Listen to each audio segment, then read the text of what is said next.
रात गहराती जा रही थी और हम एक दूसरे में खोते जा रहे थे, लेकिन वो जो हुआ वो मेरे जीवन की सबसे खूबसूरत और सबसे खतरनाक रात थी। और हाँ, सबसे सेक्सी भी। कहानी शुरू करने से पहले कृपया हमारे चैनल को सब्सक्राइब और लाइक ज़रूर करें। धन्यवाद। अब आइए कहानी शुरू करते हैं। मेरा नाम है सना मिर्ज़ा। उम्र 27 साल। दिल्ली के एक मशहूर प्राइवेट न्यूज़ चैनल में सीनियर रिपोर्टर हूँ। दिखने में आकर्षक नहीं कह सकती, पर नीली आंखें, तेज जबान और दिल में सच्चाई की आग है। मैंने रिपोर्टिंग में वो सब देखा है जो आम इंसान सपने में भी नहीं सोच सकता। बड़े नेता की रैलियों से लेकर बलात्कार पीड़िता के घर तक। हर बार जब कैमरा ऑन होता है, मैं खुद से एक वादा करती हूँ, सच्चाई दिखाऊंगी, चाहे कीमत कुछ भी हो। लेकिन वो जो हुआ, वो मेरे जीवन की सबसे खूबसूरत और सबसे खतरनाक रात थी। और हाँ, सबसे सेक्सी भी। एक दिन न्यूज़ रूम में मुझे एक गुमनाम मेल मिला। सब्जेक्ट 1212। हर शुक्रवार रात एक राज खुलता है। मेल में लिखा था, हर शुक्रवार रात दिल्ली के सबसे पॉश होटल व्हाइट ऑर्किड के कमरे नंबर 1212 में एक अजनबी आता है। वो किसी लड़की से मिलता है, पूरी रात उसके साथ बिताता है और सुबह ऐसे गायब हो जाता है जैसे कभी था ही नहीं। औरतें आ रही थीं, जा रही थीं, किसी ने कुछ कहा नहीं, पर होटल स्टाफ उनकी नज़रें बहुत कुछ कह रही थी। मेरे भीतर एक जिज्ञासा, एक लालसा जग चुकी थी। मैंने ठान लिया, इस कहानी की तह तक सिर्फ मैं ही जाऊंगी। मैंने खुद उस कमरे की बुकिंग कर ली, उसी शुक्रवार रात के लिए। शाम 7 बजे मैं होटल पहुंची। नीली सिल्क की साड़ी, खुले बाल, हल्का मेकअप और पास में एक छोटा सा सीक्रेट कैमरा।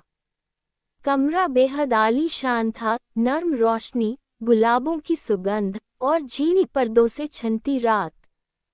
रात के 10 बजे एक हल्की दस्तक हुई। मैंने दरवाज़ा खोला। वो खड़ा था, लंबा कद, गेहुआ रंग, बिखरे बाल, गहरी आंखें, काली शर्ट में उसका शरीर चुंबकीय लग रहा था। वो मुझे देखकर मुस्कुराया और बोला, सना मिर्ज़ा, तो तुम इस हफ्ते की हो। मेरे होंठ कांप गए, तुम्हें मेरा नाम कैसे पता? वो बस मुस्कुराया, अंदर आने दो, सब बताऊंगा। मैंने धीरे से दरवाज़ा खोला। वो अंदर आया। शरीर से एक रहस्यमयी मर्दाना खुशबू निकल रही थी, जो मेरी सांसों को धीमा कर रही थी।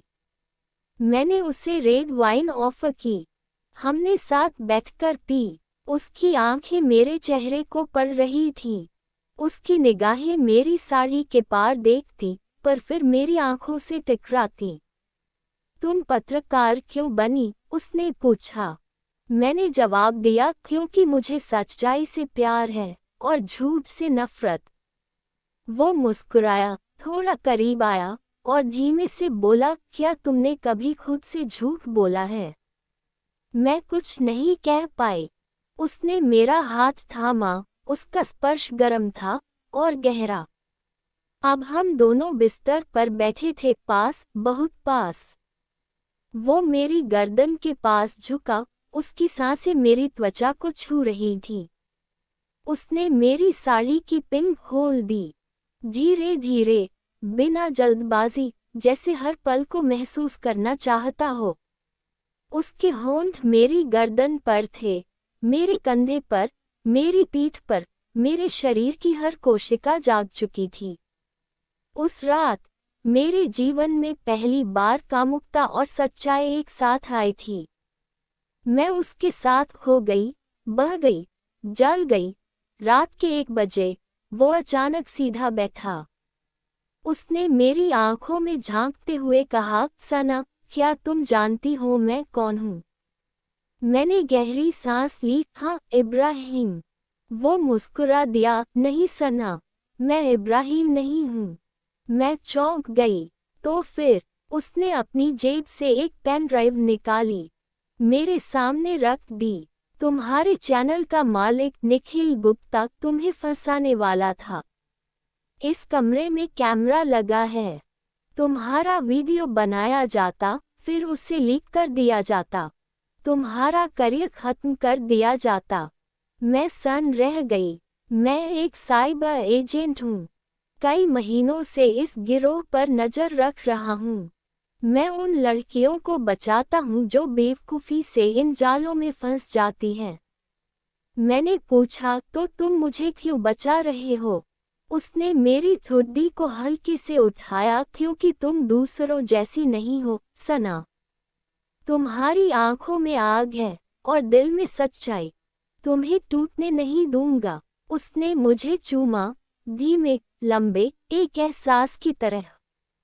उसके हाथ मेरे शरीर पर फिर से बहने लगे। हम फिर एक हो गए, लेकिन इस बार सिर्फ वासना नहीं, एक जुड़ाव था। जैसे आत्माएं मिल रही हों। सुबह 6 बजे जब मेरी आंख खुली, वो जा चुका था। कमरे में सिर्फ पेन ड्राइव और एक चिट्ठी थी। चिट्ठी में लिखा था, सना, सच्चाई को कभी हारने मत देना। तुम्हारे जैसा एक चेहरा, एक आवाज दुनिया बदल सकती है। अगले दिन मैंने ऑफिस जाकर पेन ड्राइव चलाया। उसमें था निखिल गुप्ता के कॉल रिकॉर्ड, सीसीटीवी फुटेज, लड़कियों को ब्लैकमेल करने की योजनाएं। मैंने लाइव शो में सब कुछ दिखा दिया। चैनल में भूचाल आ गया। निखिल गुप्ता को गिरफ्तार किया गया और मुझे प्रमोशन मिला। अब मैं सिर्फ पत्रकार नहीं थी, मैं एक आवाज बन चुकी थी। आज भी हर शुक्रवार रात 10 बजे मैं अपनी खिड़की से बाहर देखती हूँ और सोचती हूँ, क्या वो फिर आएगा?